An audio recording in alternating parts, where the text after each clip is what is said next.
জুলাই গণহত্যা নিয়ে শেখ হাসিনা ও তার সহযোগীদের বিচার এক ধাপ এগিয়েছে।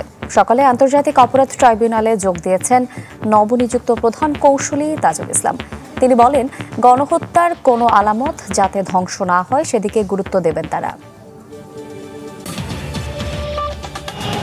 ঝিমিয়ে পড়া আন্তর্জাতিক অপরাধ ট্রাইব্যুনাল বন্ধ করতে অনেকবারই তখনকার প্রধানমন্ত্রী শেখ হাসিনাকে অনুরোধ করেছিলেন তৎকালীন আইনমন্ত্রী আনিসুল হক, কিন্তু রাজনৈতিক ফায়দা নিতে তা কখনোই বন্ধের আগ্রহ দেখাননি সরকার প্রধান। তবে ৫ আগস্ট পদত্যাগ করে দেশ ছেড়ে পালিয়ে যাওয়ার পর জুলাই গণহত্যা নিয়ে ভাগ্যের নির্মম পরিহাসে পড়ে গেছেন শেখ হাসিনা।